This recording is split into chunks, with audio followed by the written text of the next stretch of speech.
Support comes from the Missouri Forest Products Association, saluting Earth Day on April 22nd with an ongoing commitment to help offset carbon emissions with sustainable harvesting of Missouri forests.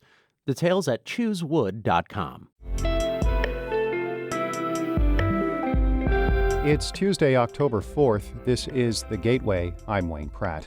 Planned Parenthood will soon offer abortions to patients at an RV in southern Illinois. It's a response to an increase in demand for the procedure from patients in states where abortions are essentially banned. Planned Parenthood of the St. Louis region and Southwest Missouri CEO Yamelzi Rodriguez. We promised them when Roe was overturned that we were going to do everything we could to ensure nobody was going to be left behind. Rodriguez says the goal is to reduce the hundreds of miles some are traveling to access care. The mobile clinic will operate in Illinois, where abortion is legal, but will be close to neighboring states like Missouri. St. Louis Public Radio's Sarah Fenton reports the move follows an increase in patients coming to Illinois since the Supreme Court overturned Roe v. Wade. Planned Parenthood says the clinic will begin operating by the end of the year. The 37-foot RV will have a waiting room, exam rooms, and a lab. Only 2 clinics provide abortions in southern Illinois. Another is slated to open soon. Planned Parenthood's clinic in Fairview Heights, across from St. Louis, has seen a 30% increase in abortion patients. Dr. Colleen McNicholas is medical director for Planned Parenthood of the St. Louis region and Southwest Missouri.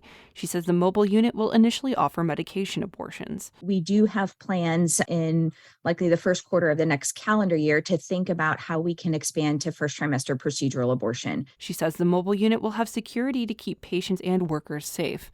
I'm Sarah Fenton, St. Louis Public Radio. Missouri lawmakers are close to passing a $40 million package of tax breaks for farmers and other agricultural businesses. The Senate Appropriations Committee has voted for the tax credits. The bill now heads to the full Senate for approval, and it is expected to come up for a final vote today. The bill extends several agricultural tax credits that have expired and creates new ones for biodiesel and fuel mixed with ethanol. It also expands government loan help for farmers. Illinois Governor J.B. Pritzker says proposed changes to the state's Pretrial Fairness Act are, quote, worthy of discussion. The act will end cash bail in Illinois on January 1st. Pritzker says some potential revisions need to be taken seriously. Look, Senator Scott Bennett introduced a bill just the other day.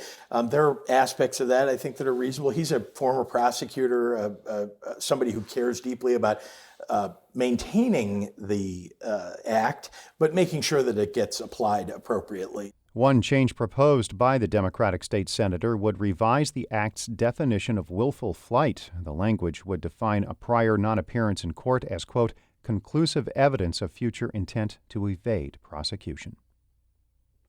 A St. Louis science project just returned to Earth. St. Louis Public Radio's Kate Grumke reports it's been years in the making. Barrage Pokerill and Dylan Rice are cutting into a small package after class at Lindbergh High School Monday.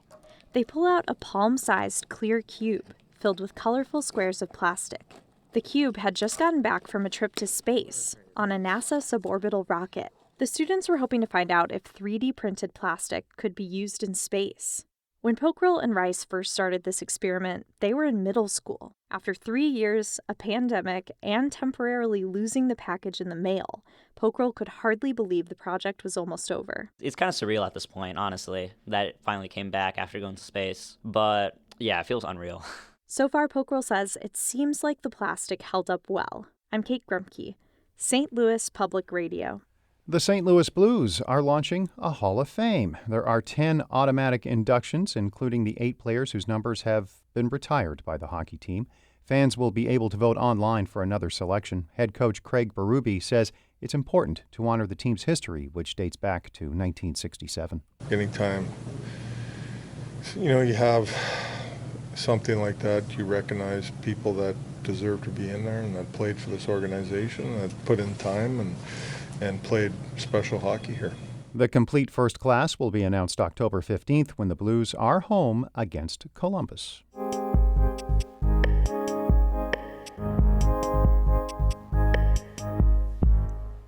Some of the items we are following in the St. Louis Public Radio newsroom. As we mentioned, the full Missouri Senate is expected to vote today on agricultural tax credits. The bill was approved by a committee yesterday. The credits are some of the reasons why Governor Mike Parson called this current special session in Jefferson City. More than 100 block parties will occur this evening in St. Louis as part of National Night Out. The event is designed to increase awareness of anti-crime efforts and drug prevention initiatives. Mayor Tashara Jones and other community leaders will be attending at least one of those parties.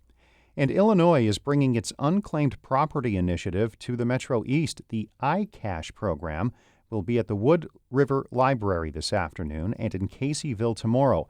The state says the Treasurer's Office initiative has returned more than $3.5 billion to Illinois residents.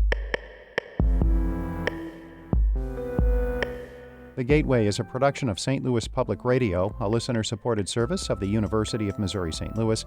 Music by Ryan McNeely of Adult Fur. I'm Wayne Pratt. Have a great day.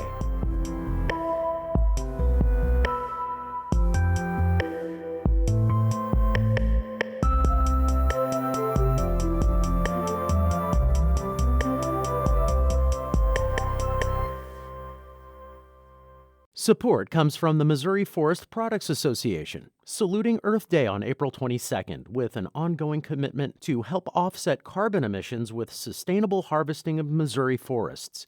Details at choosewood.com.